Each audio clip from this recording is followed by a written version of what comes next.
हर हर महादेव। जय महाकाल।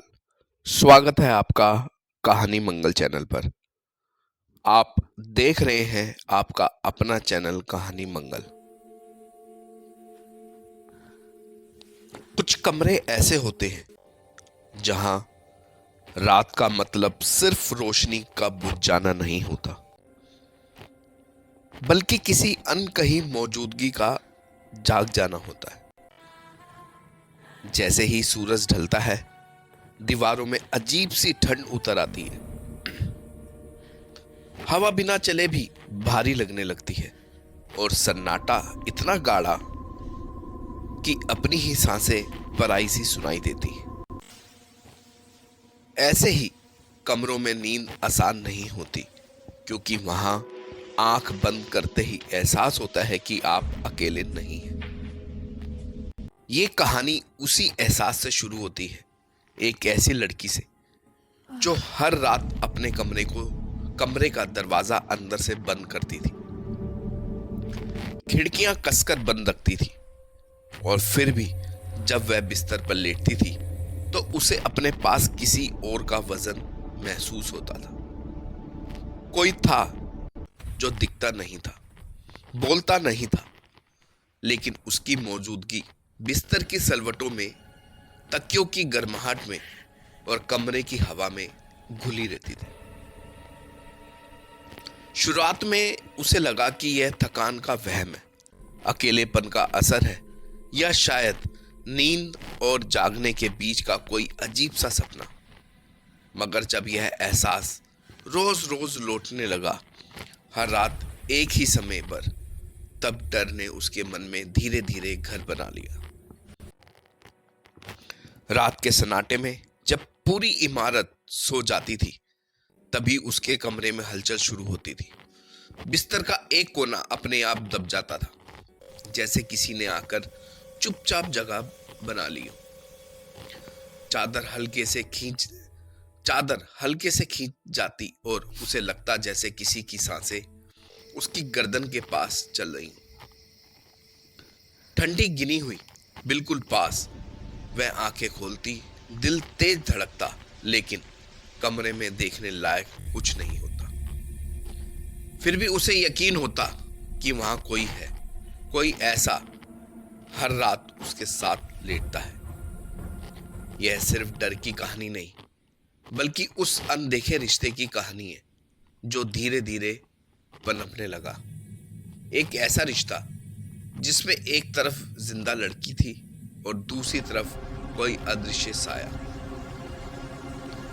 जिसकी मौजूदगी ने नींद को डर में और अकेलेपन को दहशत में बदल दिया। जैसे जैसे रातें बीतती गई, वह एहसास और गहराता गया, और उसके साथ एक सवाल भी, आखिर कौन है वह जो हर रात को उसके बिस्तर तक चला आता है? और उससे भी डरावना सवाल यह है, वह आता क्यों है? यहीं से शुरू होती है वह उस लड़की की कहानी जिसके साथ रोज कोई अदृश्य साथ था। एक ऐसी कहानी जहां रातें गवाह हैं, बिस्तर रात छुपाए हुए, और सन्नाटा सच से कहीं ज्यादा बोलता है।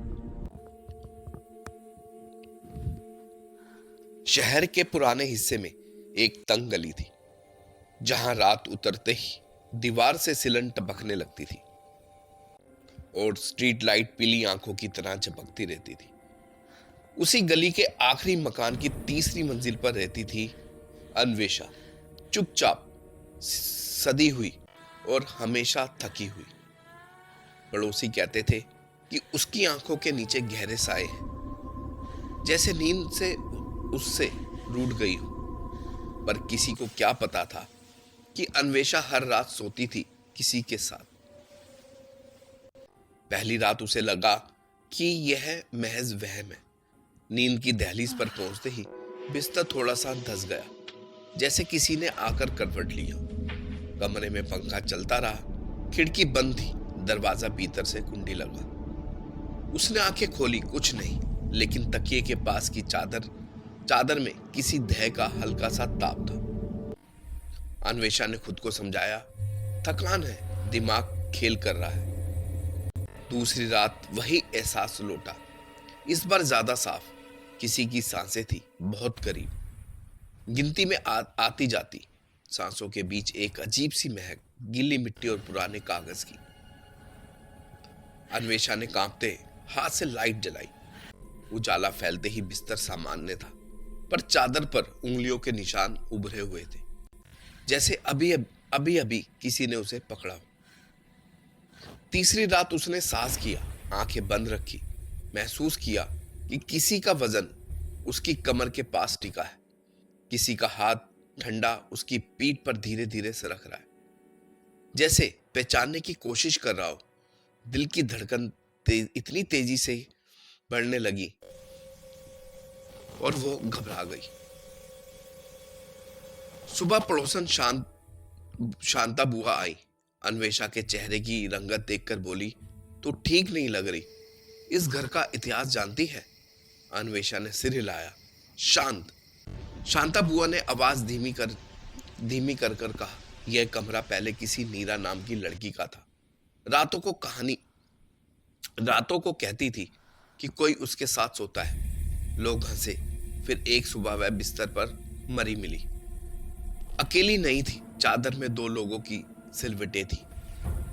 उस रात अन्वेषा ने कमरे में कैमरा लगाया और रिकॉर्डिंग चालू करके वह लेटी। जैसे ही नींद आई, वही वजन, वही सांसें। सुबह उसने फुटेज देखा। स्क्रीन पर वह अकेली थी, लेकिन टाइम स्टैम्प के बीच में धुंधली लहरें उठती थी, जैसे हवा का कोई ठोस आकार। एक फ्रेम में तकिया अपने आप दबा गया, दूसरे में चादर खींची, तीसरे में अन्वेषा की गर्दन पर उंगलियों के निशान उभरते दिखे, बिना किसी हाथ के। डर अब जिज्ञासा में बदल रहा था। उसने नीरा की डायरी ढूंढ निकाली, जो मकान मालिक के पुराने संदूक में मिली। पन्नों पर शाही फैली हुई थी। वह कहता था कि वह मरा है। वह दिखता नहीं, पर जानता सब है। वह मेरे सपनों में रहता है, मेरे जागने में भी। आखिरी पन्ने पर एक रेखा चित्र था, बिस्तर, और उसके बगल में एक खाली आकृति, जिस पर लिखा था अधूरा। 5वीं रात अन्वेषा ने कमरे में नमक की रेखा खींची, धूप जलाई, मंत्र पढ़े। जैसे ही वह लेटी, अदृश्य ने हंसना शुरू किया, सूखी हंसी, जैसे पन्ने रगड़ रहे हो। बिस्तर हिला, नमक की रेखा टूट गई, मानो किसी ने पैरों से कुचल दी हो। और एक धीमी सी आवाज आई, तुम्हें पता नहीं, पर तुम मुझसे पूरा करती हो। उसका दिमाग चीख उठा, कौन हो तुम? सामने से जवाब आया, जो कभी था, जो कभी नहीं हुआ, जिसे नाम चाहिए। 6ठी रात अन्वेषा ने आईने को बिस्तर के सामने रख दिया। जैसे ही अदृश्य पास आया, आईने पर धुंध जम गई। मानव सी परछाई उभरी, पर चेहरा नहीं। धुंध में उंगलियां बनी, पर उसने आईने पर एक नाम लिख दिया, आरव। नाम लिखते ही परछाई कांपी, जैसे किसी ने उसे जकड़ लिया। नाम मत दो, वह फुसफुसाया। नाम से मैं बंध जाऊंगा, पर बहुत देर हो चुकी थी। आईने में आकृति स्पष्ट होने लगी, अधूरा चेहरा, अधूरी आंखें। आरव किसी हादसे में मरा, जिसकी पहचान कभी दर्ज नहीं हुई। अधूरापन उसकी भूख था। वह उन लड़कियों के पास आता था जो अकेली थी, जिनकी नींद में खाली जगह थी। उनके बिस्तर की गर्माहट में वह अपनी पहचान खोजता। 7वीं रात उसने अन्वेषा को कसकर थाम लिया। सांसें रुकने लगी, कमरे की दीवारें पास आती महसूस हुई। तभी आईने से तेज रोशनी फूटी। नाम ने उसे बांध रखा था। अन्वेषा ने पूरी ताकत से कहा, तुम आरव हो और यहीं रहोगे। आकृति चीखी। बिस्तर का वजन हल्का हुआ, हवा थम गई। सुबह आईना फर्श पर टूटा मिला। बिस्तर सामान्य था, गर्दन के निशान मिट चुके थे। अन्वेषा ने राहत की सांस ली। वह घर छोड़कर चली गई, पर महीनों बाद शहर के दूसरे कोने में एक नई लड़की ने अपनी सहेली से कहा, अजीब है, रात को लगता है कोई मेरे साथ सोता है, दिखता नहीं पर बिस्तर धंस जाता है और आईने के एक कोने पर धुंध में किसी ने लिखा है आरव। क्योंकि कुछ अधूरे नाम एक बार मिल जाए तो बस जगह बदलते हैं, खत्म नहीं होते। तो वीडियो पसंद आई हो तो लाइक करें, चैनल को सब्सक्राइब जरूर करें। और अगर आप किसी जगह के रहस्य के बारे में जानते हैं या किसी के रहस्य के बारे में जानना चाहते हैं, उस जगह का नाम हमें कमेंट बॉक्स में ज़रूर लिखें, ताकि हम अगली कहानी वो आप तक ला सकें। या किसी और रहस्य के बारे में आप जानना चाहते हैं या आपको पता है कोई हॉन्टेड जगह कहीं की भी, तो हमारे साथ ज़रूर शेयर कीजिए, ताकि वो अगली कहानी हम आप तक ज़रूर ला सकें। वीडियो पसंद आई हो तो ज़रूर लाइक करें, चैनल को सब्सक्राइब जरूर करें और ऐसे ही कहानियों के लिए हमारे चैनल से जुड़े रहिए और अपने यारों दोस्तों को शेयर कीजिए। और एक बार ज़रूर बोलिए, हर हर महादेव, जय महाकाल।